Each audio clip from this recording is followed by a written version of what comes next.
Hello everyone, this is Dr. Zhao at MTSU. Today we're going to go through Chapter 6, Efficient Diversification. So why diversification? Well, in the past chapter we discussed a little bit about the risk-return trade-off, which is the centerpiece of portfolio theory. And right now we recognize that the most important thing that investors really care about is risk and return trade-off. And portfolio theory that we are going to go through is simply the risk-return trade-off analysis in the context of portfolio. And we also call this risk-return trade-off analysis as mean variance analysis because we want to quantify the measure of both risk and return. And here the mean is the expected rate of return for individual securities or for a portfolio. And the variance is a statistical term that we utilize to measure the risk of our investment. So here, why diversification? And diversification means we need to build a portfolio where we have more than one securities in our portfolio. So why is that?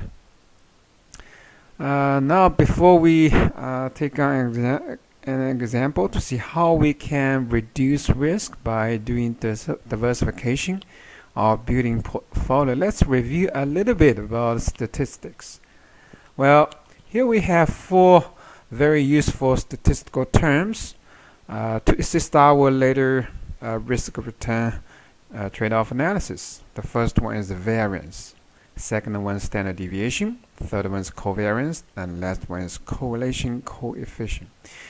You probably know some details about those four different statistical terms, but here I want you to have a very brief review on those four terms. The variance. What is the variance? Well, essentially speaking, variance is a statistical term that we use to measure the deviation of individual observation from the average of a sample. And here, average is ER, and E is average return or expected return for many securities, and or for one security, but during the different time periods. And RI here is individual observation of securities return. And RI minus ERI is the deviation from the mean or deviation from the average. And sometimes are positive, sometimes can be negative. And once we take square, all the deviation are positive. Then divided by the number of observation, we get a variance. And the standard deviation is simply the square root of the variance. And the third term here is covariance.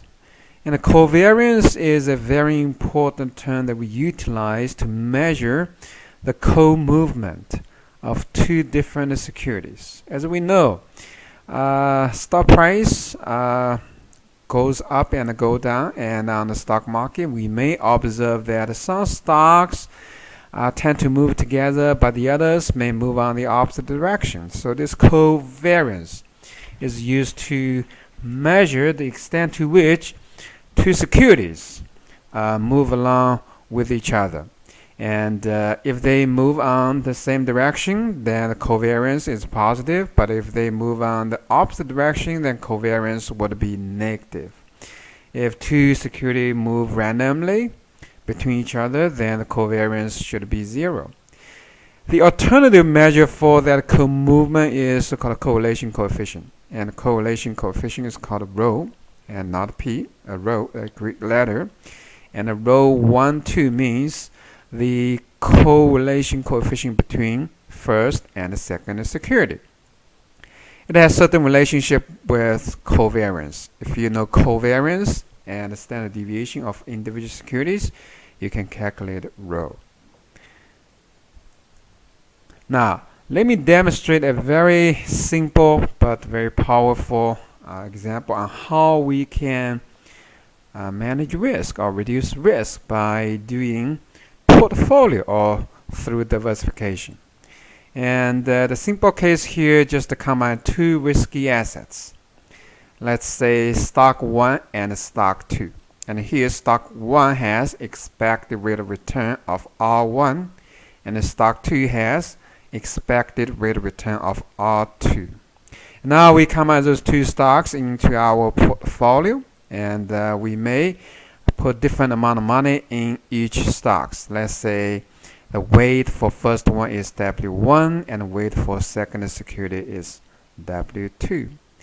And also we know the standard deviation of each security, sigma 1 and sigma 2.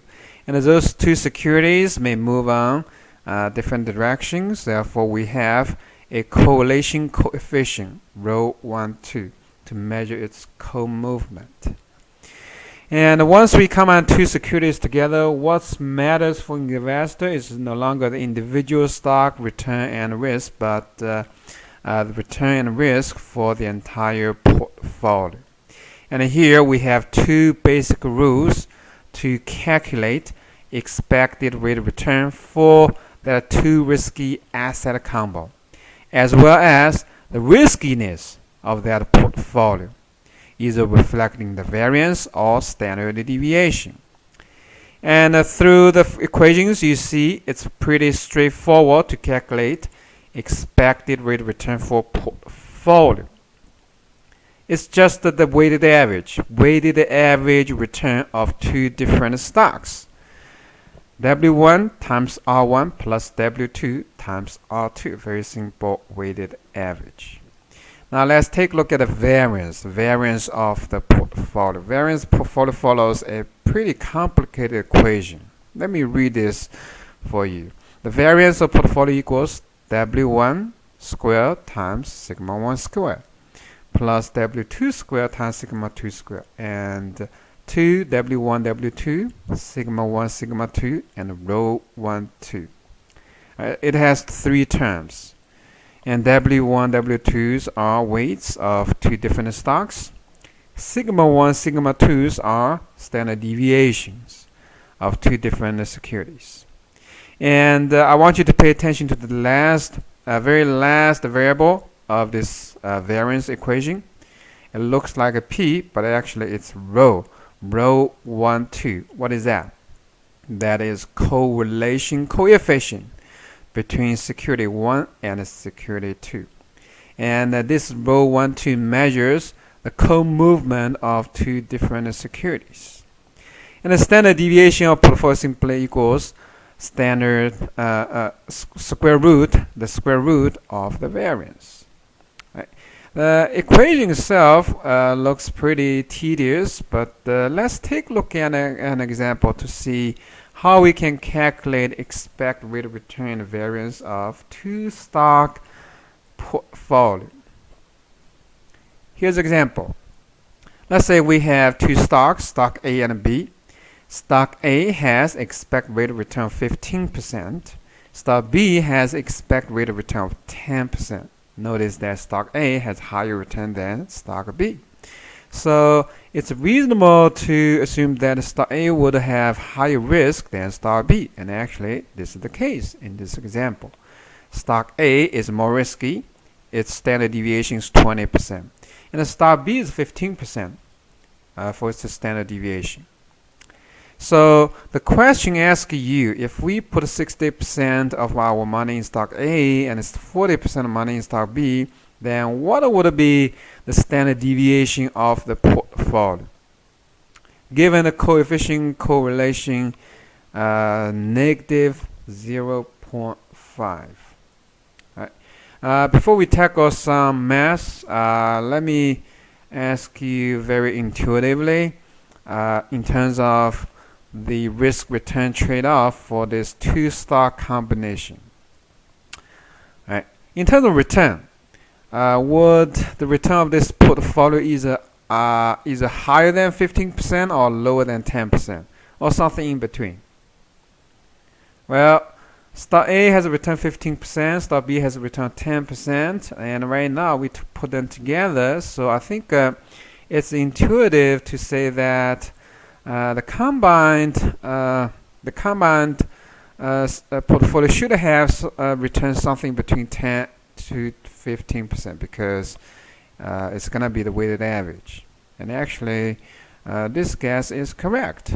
And expected rate of return for two risky assets should be the weighted average of individual returns. Therefore, the expected rate of return should be between 10 to 15%. What about the riskiness? Stock A is more risky than stock B in terms of standard deviation. A has 20% standard deviation and B has 15% standard deviation.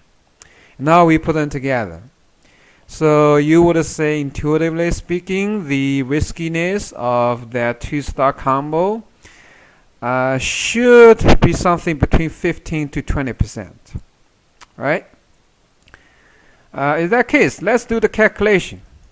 Well, we just follow the equation to calculate expected rate of return for portfolio, and here is the weighted average. And the equation is W1 times R1 plus W2 times R2. Then we plug number into the equation. W1 here is 0.6. W2 is 0.4. R1 is 15%. R2 is 10%. Then we take the weighted average, and the answer is 13%, which is something between 10 and 15%.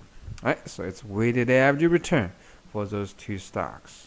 It's in between 10 to 15%. Right? And that makes sense. Now let's do the variance calculation. It's a little bit more complicated. 3 terms, right? 5 variables, W1 squared times sigma 1 squared plus W2 squared times sigma 2 squared. Then plus 2 times W1, W2, sigma 1, sigma 2, and this rho 1, 2. Right. You will have practice like this in the homework, and I want you to do the calculations slowly and carefully. And what you will get is the variance of the portfolio, 0.0108. And the last step is to convert this variance into standard deviation, which takes square root of this variance, and the answer is 10.8%. Right? So here's the answer. The expected rate of return for this two stock combo is 13% and the standard deviation 10.8%. And your job is done. And you want to move to the next question. But wait a second.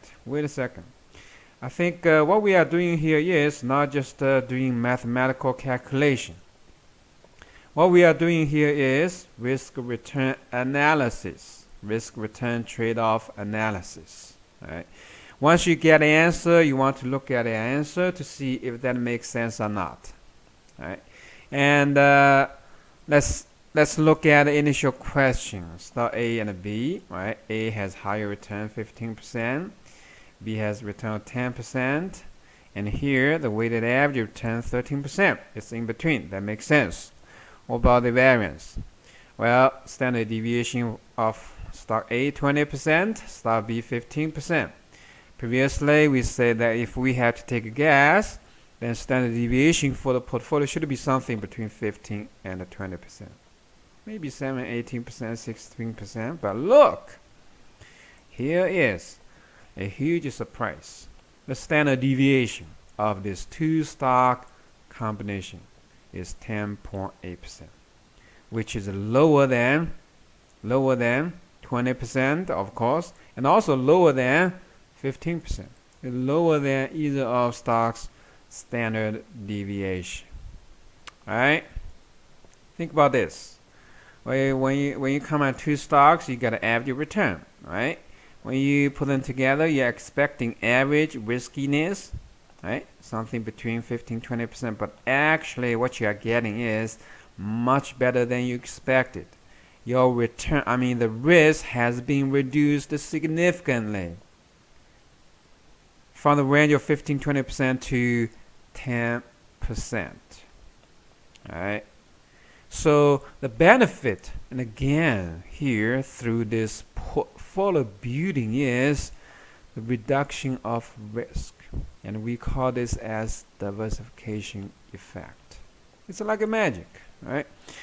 You don't have to sacrifice return in order to reduce risk significantly. And here the risk has been reduced significantly from 15 to 20% level down to 10%. Why is that? Why is that? Well, I want you to look at the very last term of the second equation here. Rho 1, 2. Rho 1, 2 is correlation coefficient. Alright, it's a pretty complicated mathematical, statistical term, but rho here measure the co-movement of two different securities. And in this question, this rho is negative 0.5, which means two securities are negatively correlated. Alright, what does that mean? Negatively correlated means when stock A is increasing, it's very likely that stock B will go down. When stock B is going up, stock A will go down. Individually, both stocks are pretty volatile and risky, but when you put them together, see, those ups and downs tend to cancel off each other. So from a portfolio's perspective, the volatility, the change of the value of portfolio will be smoothed out through this negative correlation between security A and security B. That's the secret of building portfolio or generating diversification effect. Now, let's look at this so-called efficient frontier or investment opportunity set figure. And this is a two-dimensional figure. And once you come across two-dimensional figure, you want to know what's on the x-axis and what's on y-axis. And essentially speaking, this two-dimensional picture is picture for risk-return trade-off. On the x-axis, that's the standard deviation. On the y-axis, that's expected rate of return. So it's a risk-return trade-off picture. And this blue line showed you best combinations of two risky assets. One is stock, the other one is bond. Of course, stock has higher return than bond, but stocks also carry higher risk than the bonds. And when you combine those two securities, you know that it may generate some very nice diversification effect. And this blue line or blue curve is so-called efficient frontier. And on this blue line, any points lies on this blue line represents a very unique combination of stocks and bonds. Right. Let's say at point of stock, here we have 100% of stock and 0% bond. At the point of bond and that black dot of bonds, we have 100% bond but 0% of stocks.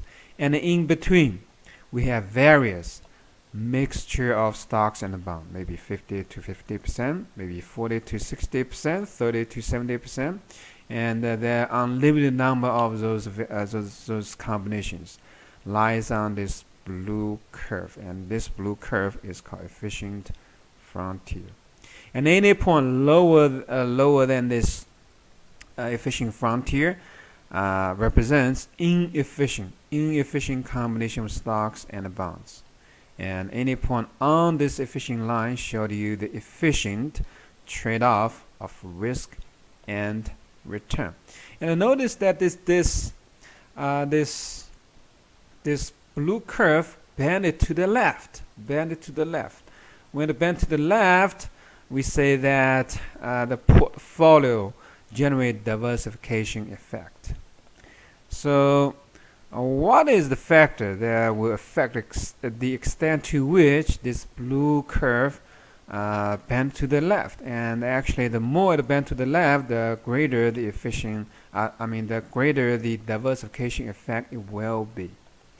And as I said, the reason why building portfolio can reduce risk or generate diversification effect is because of that rho, that small rho, the co-movement of stock, two different stocks. And this picture showed you how big the diversification effect can be generated based on different value of correlation coefficient. Right.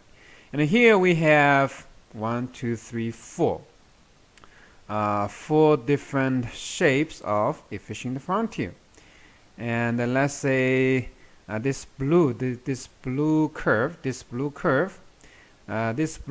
efficient frontier when the row of two security equal 0, which means those two securities are not correlated with each other. And even this is the case, your portfolio can generate a pretty sizable diversification effect, which means you don't have to sacrifice return, but it can reduce risk significantly.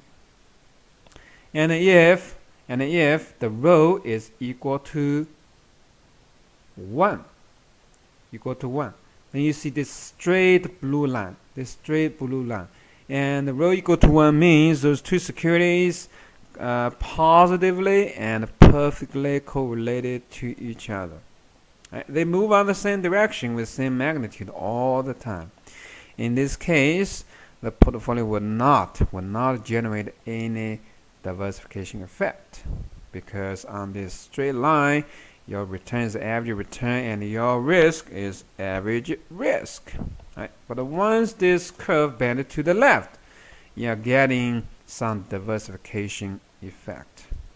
And diversification effect can be maximized when the correlation coefficient is equal to -1, which means those two securities are negatively correlated perfectly at all time.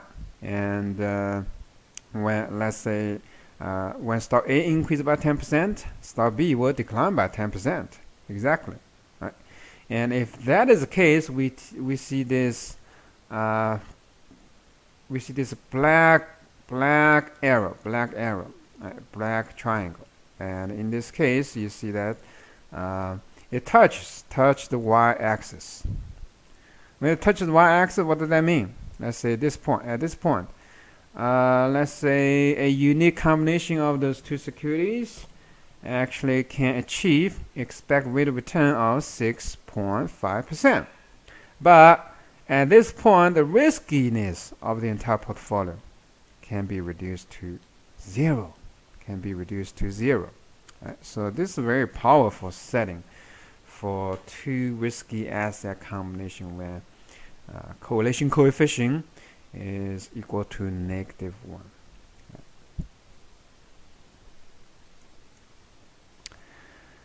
So we have a very good idea on how to reduce risk, and most of you would say, hey, let's do this.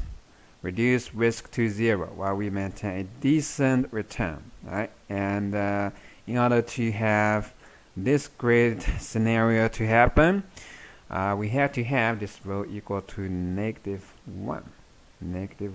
Is that can we find such case on the stock market? I would say you could, but it's very hard. Empirically speaking, most stocks are positively related to each other. Most stocks, right?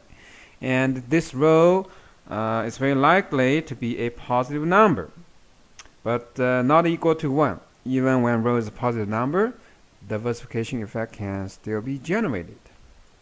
And this is a two security combination. And then people argue that, okay, two security combination can generate pretty significant risk reduction effect. Then what about we do 3 stock combo? How about 10, 20 stock combination? Or maybe 200, 1,000 stocks combination. And we really wish that we can maintain a decent return while we can reduce risk, perhaps down to 0. And here is what people did in the past, especially in 1970s and in 1980s when this portfolio theory became popular on Wall Street. So people tried. They do 2 stock combo, and they found that risk has been reduced significantly. And they try 3 stock combo. Well, the risk can continue to be reduced, And people get very excited about this, and they continue to add more and more stocks into their portfolio. How about 10 stocks, 20 stocks, 100 stocks, 1,000 stocks? But unfortunately, as you see from this picture, no matter how hard people try, no matter how many stocks they put in their portfolio, there is a threshold that they cannot break. You see that? Initial risk in terms of standard deviation is 50% for one individual stock, and they add another one, and the portfolio risk down to lower than 40%. And once they put, let's say, 6, 7, 8 stocks into their portfolio, the risk has been reduced to 20% level, and they continue to do so. But look, the effect of risk reduction has been diminishing as you add more and more securities. And at a certain point, you just cannot continue to reduce risk, right? Around this 20% level, 20% level. So why is that? So through the practice of portfolio building and diversification practice, people recognize that, okay, the risk that we know of is not just it's just not one monster. Actually, there are two different animals. And the one is so-called diversifiable risk. As you see, as we add more and more securities, the risk can be diversified away, right? From 50, 40% down to 20, 30%. But at a certain point, no matter how many securities that you put in your portfolio, you just cannot eliminate all risk, right? So we have this proportion risk called market risk, which is not diversifiable. So regarding the risk on the stock market, we recognize that there's two different animals. One is diversifiable, the other one is non-diversifiable. Let's take a short break, and we will continue our discussion a little bit later.